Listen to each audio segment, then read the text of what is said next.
Olá, meus queridos e queridas, eu sou Júnia Lemos e estou de volta para dar continuidade ao nosso último estudo, que era sobre Grécia Antiga. Vem comigo! Hoje nós vamos fazer a parte 2 do nosso estudo. Nós vamos falar sobre Esparta e Atenas, né? E vamos dar continuidade à nossa divisão cronológica sobre Grécia, né?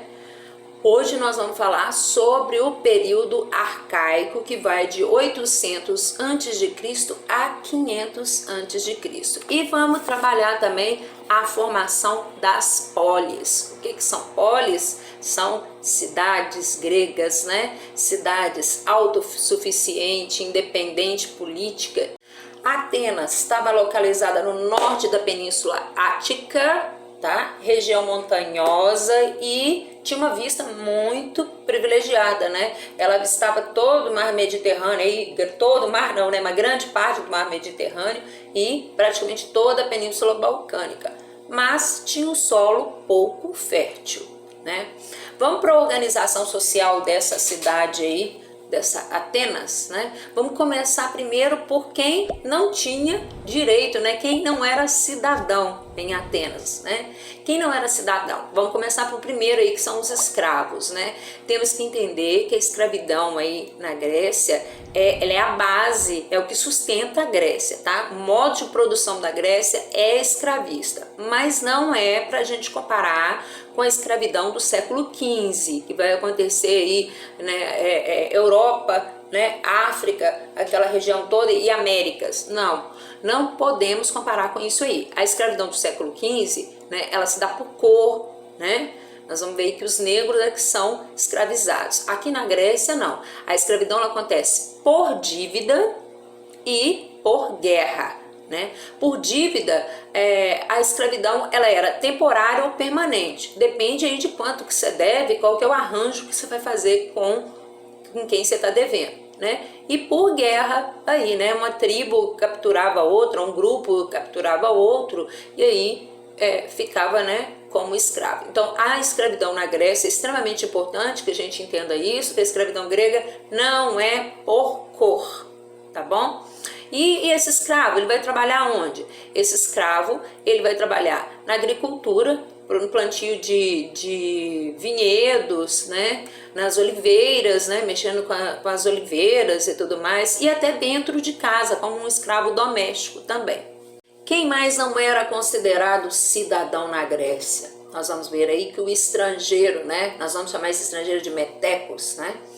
Eles eram muito voltados para a questão do comércio, do artesanato, do comércio, desse tipo de coisa aí que o grego não gostava de fazer, né? Então esse estrangeiro, ele não é considerado cidadão grego. Quem mais não era considerado cidadão grego? Nós vamos ver aí que a mulher também não era considerado cidadão grego, né? Ou cidadã grega. Inclusive, nós vamos ver uma misoginia muito grande aí com relação à mulher, tá? O homem se envolvia sexualmente com outro homem, mas não com a mulher, tá? A mulher era um ser inferior, que só servia para quê? Para servir o marido, tá? Dentro de casa. A relação sexual, então, acabava ficando entre homem com homem, tá? Isso aí dá pra gente fazer uma redação muito bacana, né? Dá pra gente colocar como argumento da redação aí, ó, a questão da misoginia na Grécia. Professor, então quem é cidadão nessa Grécia? Nós vamos ver aí que os eupátridas são cidadãos, né? Quem são os eupátridas? São homens nascidos em Atenas, né? 18 anos de idade para cima, então tinha que ter no mínimo 18 anos e ter um certo poder político. Então, esses eram os cidadãos que existiam em Atenas. Nós estamos falando, lembrem, nós estamos falando primeiro em Atenas, depois o nosso foco será Esparta. Estamos vendo as características aí. E esse grupo chamado de eupátridas, né, que são considerados aí os cidadãos gregos, eles vão derrubar um sistema político que já muito imperava na Grécia, né, que era a monarquia. E eles vão instaurar aí o que a gente vai chamar de período da oligarquia. Oligarquia, o que? Governo de poucos. Oligarquia, né? A junção de óligos, né? O que são óligos? De poucos, tá? Então, oligarquia é governo de poucos, né? Nós vamos ver isso aí no Brasil também, né? Tem um período aí que a gente chama de governo oligárquico e tudo mais, mas vamos deixar o Brasil para lá. Vamos voltar aqui na nossa aula. Então, eu tô falando aí para vocês que poucos governam, não são os eupátridas, né? E que eles instauraram aí um governo oligárquico, tá? Esses eupátridas no poder, eles vão instaurar também uma coisa chamada arcondato, tá? O arcondato eram 9 eupátridas que governavam durante 10 anos, tá? Então, um regime bem fechado, mas tá começando a caminhar aí para as modificações políticas que a gente vê na Grécia até chegar no que a gente chama de democracia. Em 621 a.C., um cara sobe ao poder, um cara chamado Drácon sobe ao poder e vai fazer mais reformas ainda no sistema político da Grécia, caminhando cada vez mais, lógico que é um caminhar lento, tá? Caminhando cada vez mais para o que a gente vai chamar de democracia. Ele vai criar, né, nós vamos ver aí que ele vai criar o primeiro conjunto de leis aí escritas, tá? Até então a Grécia não tinha, Atenas não tinha um conjunto de, não tinha leis escritas e eram leis verbais. Ele vai estabelecer uma lei aí bem interessante. Ele vai estabelecer uma pena para qualquer crime, né, que seria a pena de morte. Então, qualquer crime que se cometa será punido com pena de morte. Ah, professora, roubei uma caneta na loja americana. É crime e é morte.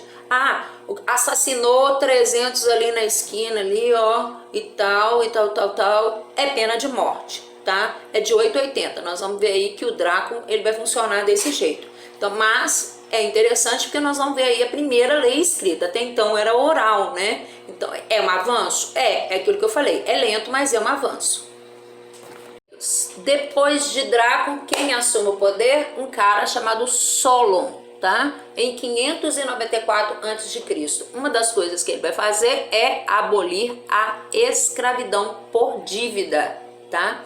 Interessante isso aí. E ele funda o que a gente vai chamar de eclésia, que é a mesma coisa que a assembleia. E pasmem, essa assembleia tinha 43 mil membros. E quem fazia parte dessa assembleia?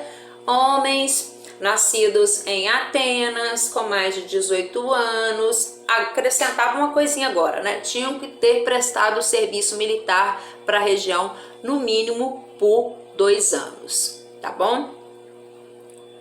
Essa assembleia que eu falei aí para vocês, que tinha 43 mil homens aí, né, cidadãos, nós vamos ver aí que ela vai se reunir aí em praças públicas, que nós vamos chamar de Acrópole. A Acrópole ficava onde? No alto, né? Acrópole, bem no alto, assim, tinha uma visão estratégica de tudo, né?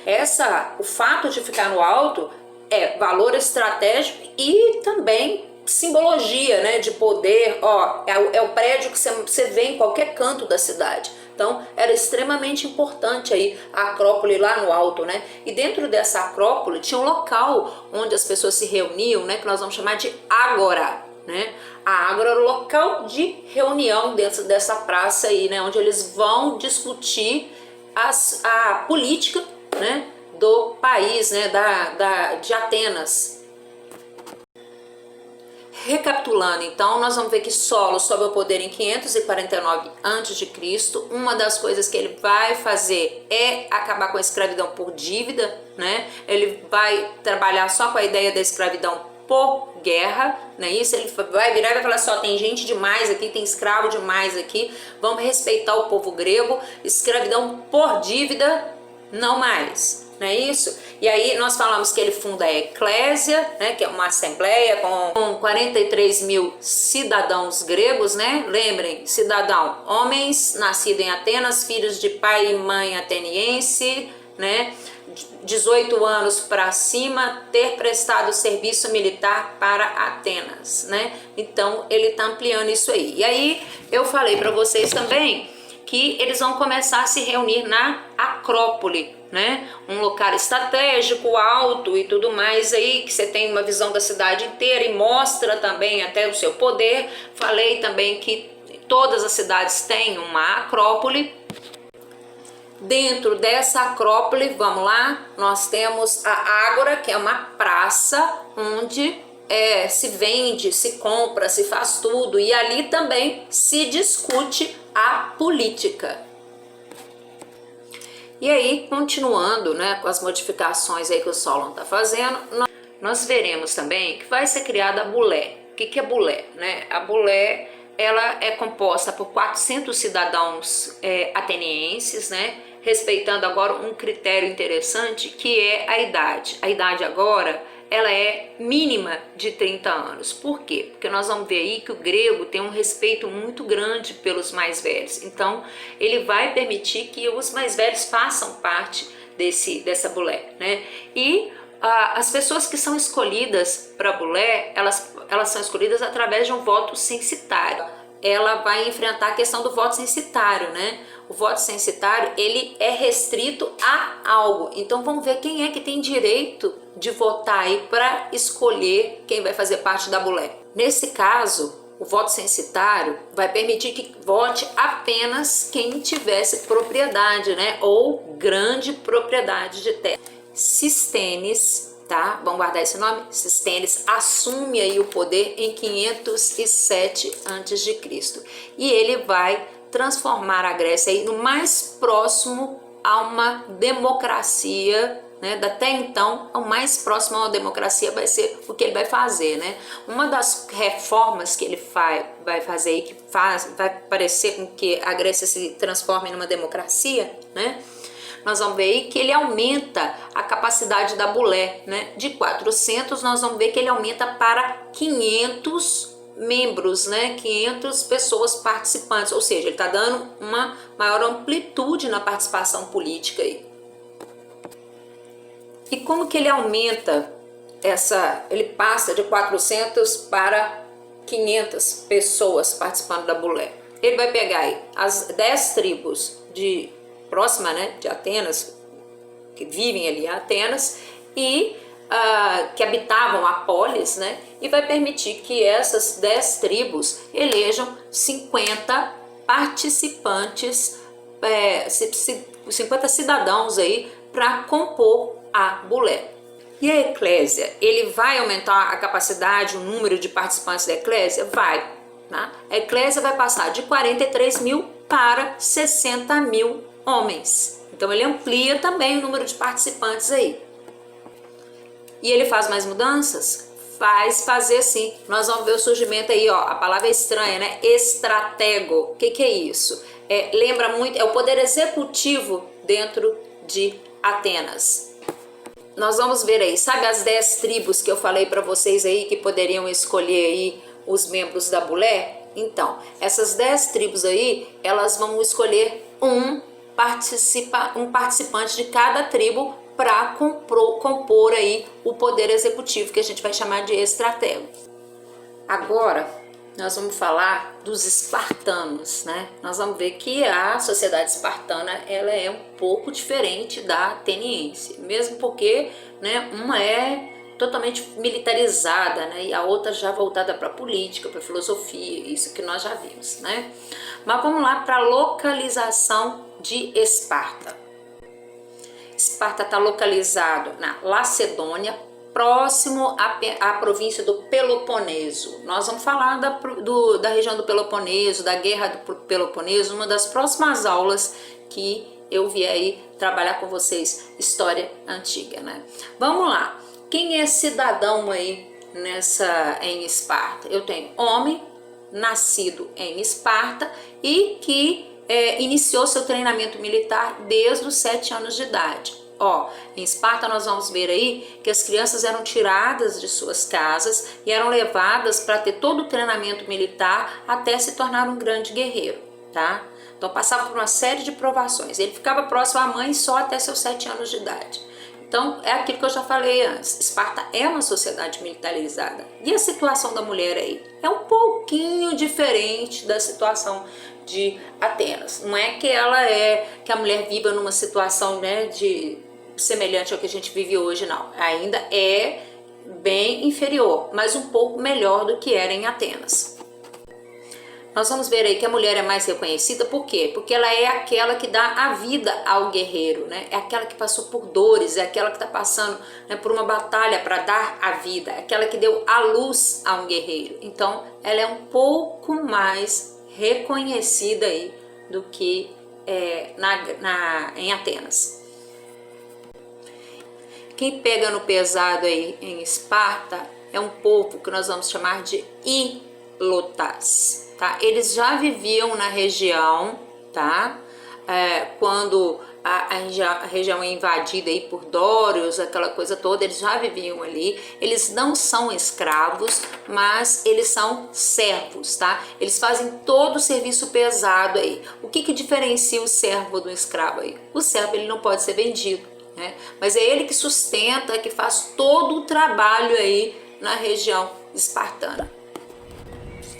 Vamos então falar rapidinho aí sobre a questão política de Esparta, né? A questão política de Esparta é bem mais simples do que a questão política de Atenas. Vocês vão ver aí comigo. Nós temos a Ápila, que é uma assembleia espartana aí, né? Que as pessoas tinham, né?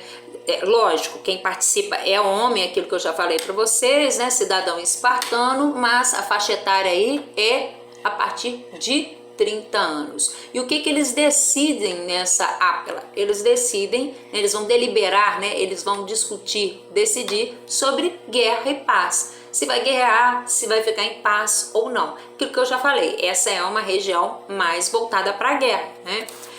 A Jerusa é composta por 28 cidadãos espartanos, né? Esses cidadãos aí que vão fazer parte dessa Jerusa. A gente costuma falar que essa Jerusa, ela é composta por um conselho de anciãos. Por quê? Porque os membros, né, quem participa dela, são os homens com 60 anos para cima. É aquilo que eu já falei, tá bom? A Grécia, há uma valorização muito grande das pessoas mais velhas, né? Sempre repetindo isso. Foi assim em Atenas e agora, mesma coisa, a gente está falando em Esparta. E uma coisa interessante que Esparta vai ter é a diarquia. O que é diarquia? 2 reis, tá? Como que isso funcionava? Um rei, quando tinha guerra, né? Ele tinha uma função militar, ele ia para a guerra. Enquanto esse rei estava na guerra, o outro rei ficava em Esparta administrando. E tinha alguém acima dessa diarquia, tinha o éforo, né, ou eforato, que são 5 cidadãos com mais de 60 anos para cima, que vão ser os conselheiros de todos aí, né? Vai aconselhar aí a Jerúsia, vai aconselhar a diarquia, vai aconselhar todo mundo aí que nós falamos. E não sei se vocês perceberam, né? A quantidade de pessoas que participam da vida política de Esparta é muito menor do que a quantidade de pessoas que participam da vida política de Atenas. Esparta é uma cidade voltada para o militar, para o militarismo. Pensa-se pouco, age-se muito. Isso não significa que em Atenas também não vai ter um militarismo forte, não vai ter repressão e tudo mais. Vai existir também. Mas o que eu quero mostrar para vocês é que em Esparta a situação é muito maior, né? Essa questão do militarismo é muito mais forte. E a própria estrutura social, política de Esparta é muito menor do que a estrutura que a gente viu em Atenas.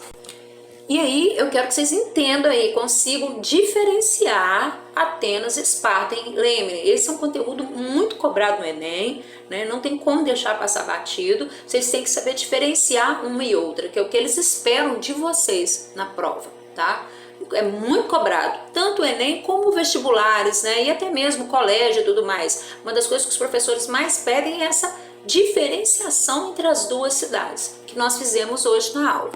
E, meus queridos, nós vamos ficando por aqui. Eu espero que vocês tenham entendido o conteúdo e voltamos em breve com mais história antiga para a gente terminar esse conteúdo aí, ok? Até mais, um abraço. Não deixe de se inscrever no canal, hein? Até mais!